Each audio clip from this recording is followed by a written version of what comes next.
Hello everyone, this is Monica and welcome back to my YouTube channel Maths Together।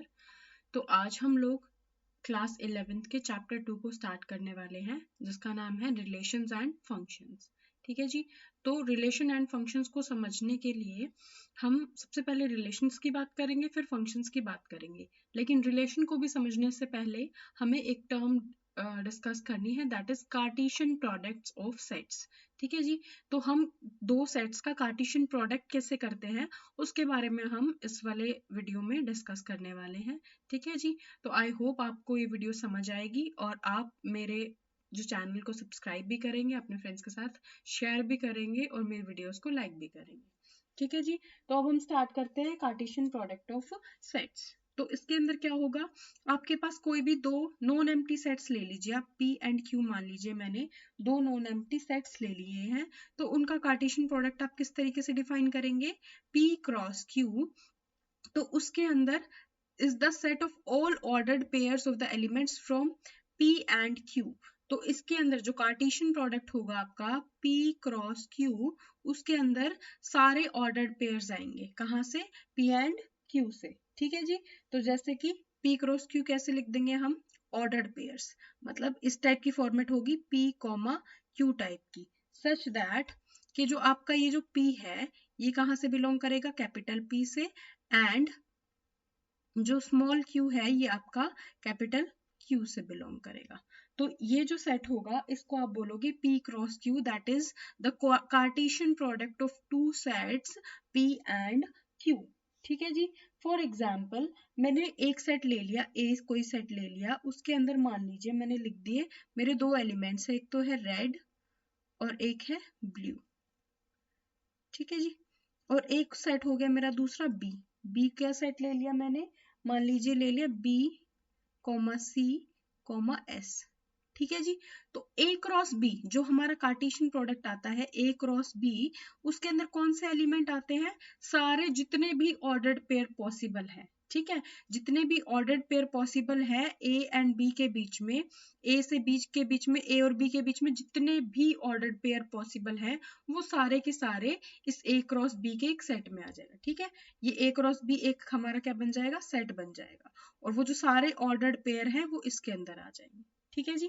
तो इसका तरीका क्या है इसको लिखने का, इसको लिखने का तरीका जी ये है, ये जो सेट ए है, ठीक है, जो शुरू में जो लिखा हो ए क्रॉस बी है ना, ये जो सेट है ए, इसका एक एलिमेंट उठाना है और इस दूसरे वाले सेट का एक एलिमेंट उठाना है। ठीक है। तो पहले आप इसको फिक्स कर लो, जैसे मैंने लिख दिया रेड।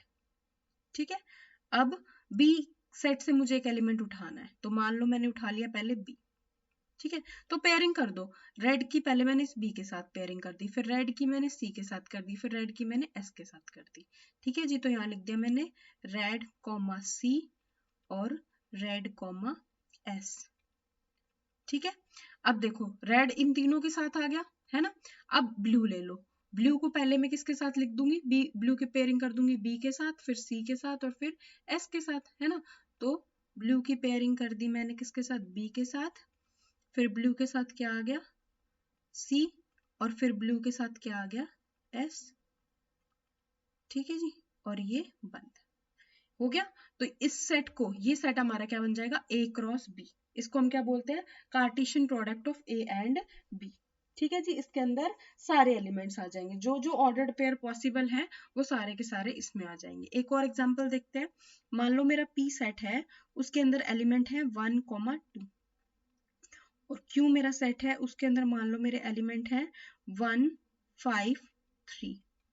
ठीक है जी। तो अब देखो, अब मुझे निकालना है P क्रॉस Q।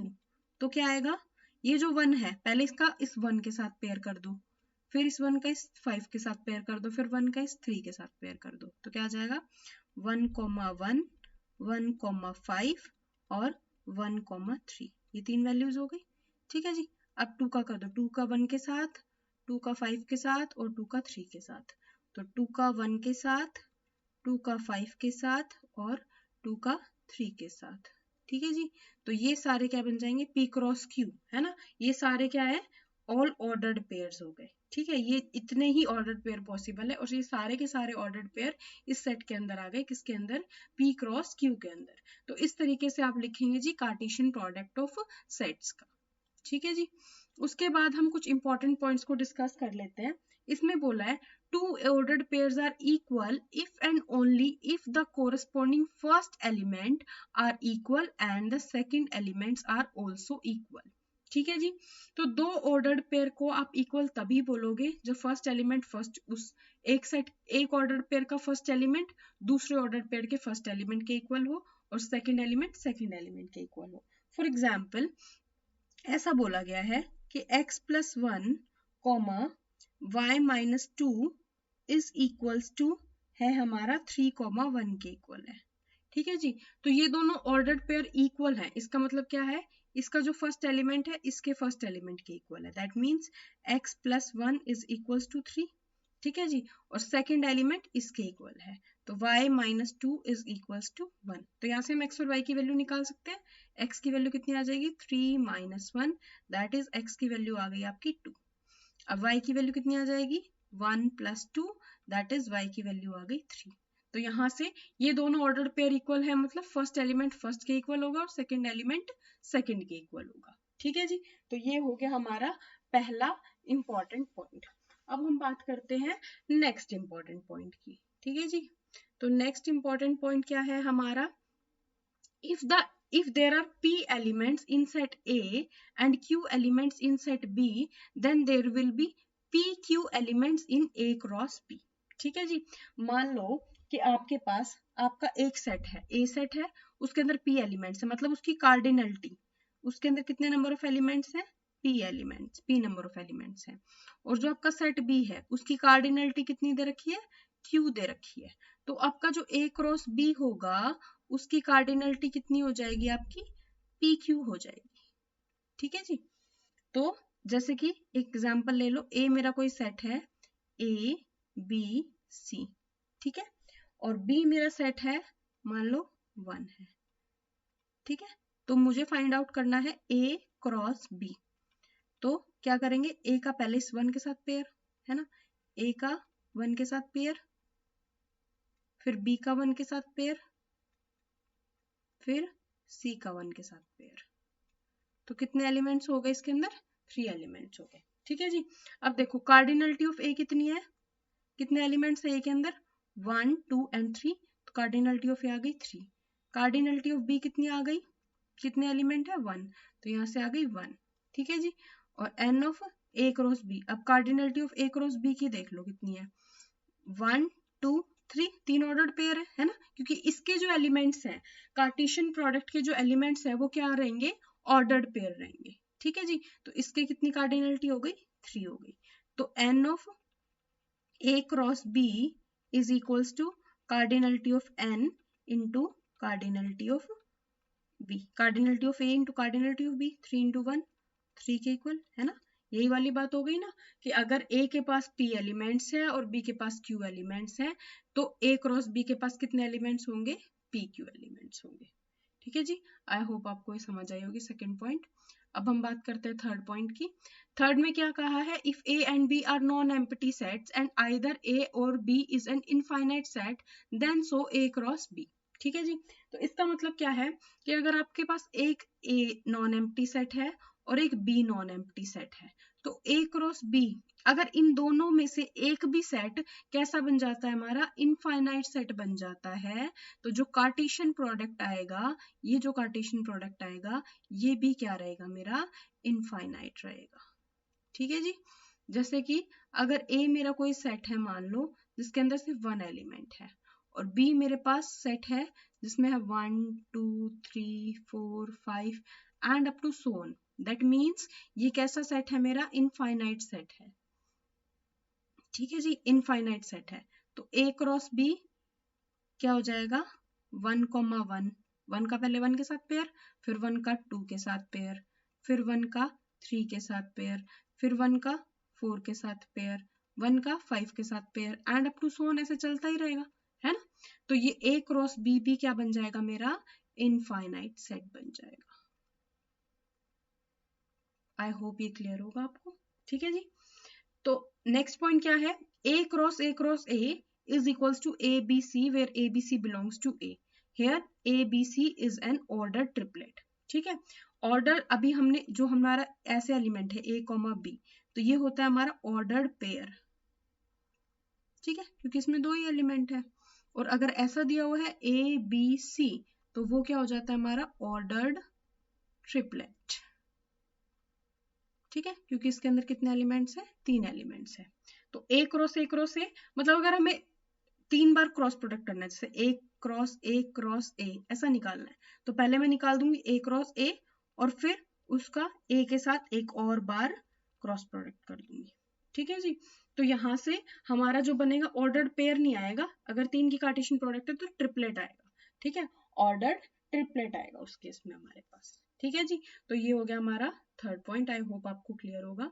अब नेक्स्ट पॉइंट की बात करते हैं। नेक्स्ट उसने क्या कहा है, देखिए एक छोटा सा क्वेश्चन है, उसने बोला if A is equals to this and B is equals Q is equals to this, एक P सेट है ABC और एक Q सेट है R, तो उसने बोला form the sets P cross Q and Q cross P, are these two products equal, ऐसा पूछा है, ठीक है जी। तो P मेरा सेट है A B C और Q मेरा जो सेट है उसके अंदर एलिमेंट है R, ठीक है जी। अब मेरे को निकालना है P क्रॉस Q, तो इस A का इसके साथ पेयर करूंगी R, फिर इस B का किसके साथ पेयर करूंगी R के साथ, है ना, फिर इस C का किसके साथ पेयर करूंगी R के साथ, ठीक है। तो मतलब पहले किसका एलिमेंट आ रहा है, P का एलिमेंट, दैट इज A, और फिर किसका एलिमेंट आ रहा है, Q का एलिमेंट, क्योंकि Q बाद में। अब हमारे पास क्या आएगा, Q क्रॉस P, ये निकालना है। तो पहले मुझे लिखना है Q का एलिमेंट, Q का एलिमेंट कौन है, R, और फिर मैं लिखूंगी P का एलिमेंट A, ठीक है। पहले मुझे Q का एलिमेंट लिखना है, फिर मुझे P का एलिमेंट, पहले Q का एलिमेंट फिर P का एलिमेंट, ठीक है। तो इसका ऑर्डर्ड पेयर, तो इसके ऑर्डर्ड पेयर तो ये बने और इसके ऑर्डर्ड पेयर ये बने। तो एक बात यहाँ पे ध्यान रखेंगे कि आप A, R और R, A both are different, these two are not equals, क्योंकि इन जब आप बात करते हो ऑर्डर्स की, ऑर्डर्ड पेयर की, तो उसमें ऑर्डर मैटर करता है, ठीक है। ये फर्स्ट एलिमेंट है और ये सेकंड एलिमेंट है, और ये फर्स्ट एलिमेंट है, ये सेकंड एलिमेंट है, तो these two are not equal, ये इक्वल नहीं है, ठीक है। ऑर्डर्ड पेयर में पोजीशन मैटर करती है, तो ये दोनों जो है, ये दोनों ऑर्डर्ड पेयर अलग अलग है, ठीक है जी। तो ये इसके इक्वल नहीं है, ये वाला जो ऑर्डर्ड पेयर है ये इसके इक्वल नहीं है, ये वाला जो ऑर्डर्ड पेयर है ये इसके इक्वल नहीं है ना। तो हम ये कह सकते हैं कि P cross Q is not equals to Q cross P, क्योंकि जब हम बात करते हैं ऑर्डर्ड पेयर्स की, तो ऑर्डर्ड पेयर वो खुद ही कह रहा है ऑर्डर्ड, ऑर्डर्ड मतलब ऑर्डर मैटर कर रहा है ना। फर्स्ट एलिमेंट, ये दोनों ऑर्डर्ड पेयर, हमने जब फर्स्ट इंपॉर्टेंट पॉइंट डिस्कस किया उसमें बोला था ना, two ordered pairs are equal if and only if first element is equals to second first element. That means if this is the first element and this is the second element, and if this is the first element and this is the second element, then this first will be equals to this first and this second will be equals to this second, ठीक है जी। तो ही वो order pair equal होंगे। तो यहाँ से हमें पता चला कि ये दोनों इक्वल नहीं होते, तो यहाँ से P cross Q is not equals to Q cross P। तो ऐसा जरूरी नहीं है हमेशा कि A cross B cross A के इक्वल ही आए, ऐसा कोई जरूरी नहीं है, ठीक है जी। तो ये था हमारा एक्सरसाइज 2.1 के लिए बेसिक, जो है Cartesian product of two sets, ठीक है जी। तो हम नेक्स्ट लेक्चर में अब इसके क्वेश्चंस डिस्कस करेंगे, इसका इंट्रोडक्शन इतना ही था। Thank you so much.